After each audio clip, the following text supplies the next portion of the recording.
Man's hunger is not in the stomach. It resides in the mind. That hunger, blind, restless, insatiable, has destroyed everything it could touch. Climate change is only the latest, the most devastating, and perhaps the final symptom of this inner disease. നിങ്ങൾ 5 വർഷം മാത്രം അകലെയുള്ള operation 2030 കുറിച്ച് സംസാരിക്കുന്നു. വിദ്യാർത്ഥികൾ എന്ന നിലയിൽ ഞങ്ങൾക്ക് അതിനായി എന്ത് ചെയ്യാൻ കഴിയും? വ്യവസ്ഥിതിയിൽ മാറ്റം വരണമെങ്കിൽ വ്യക്തികളെ ഉണർത്തുക. എല്ലാവരെയും.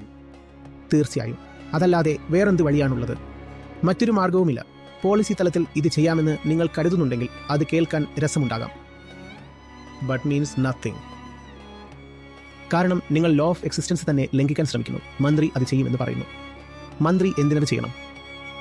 കാലാവസ്ഥാ സംരക്ഷണം വേണമെന്ന് ആഗ്രഹിക്കാത്തവരാണ് ആ മന്ത്രിയെ വോട്ട് ചെയ്ത് അധികാരത്തിലേറ്റിയത്. അദ്ദേഹം അവരുടെ താല്പര്യങ്ങളെ സംരക്ഷിക്കൂ.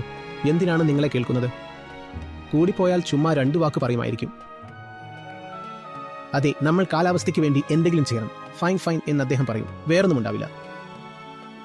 അധികാരത്തിലുള്ളവർ നിങ്ങളെ കേൾക്കണമെങ്കിൽ നിങ്ങൾ വീണ്ടും വ്യക്തികളെ ഉണർത്തേണ്ടി വരും. ഇതൊരു വലിയ കാര്യമാണ്. ഇപ്പോൾ നിങ്ങളോട് ആവശ്യപ്പെടുന്നത് ഈ വെല്ലുവിളി ഏറ്റെടുക്കാനാണ്. അധികാരത്തിലിരിക്കുന്ന ഏതെങ്കിലും ഒരു മസീഹയോ ഒരു വലിയ രക്ഷകനോ നിങ്ങൾക്ക് വേണ്ടി ഇത് ചെയ്യുമെന്ന് നിങ്ങൾ വിശ്വസിക്കുന്നുണ്ടെങ്കിൽ അതൊരിക്കലും നടക്കാൻ പോകുന്നില്ല.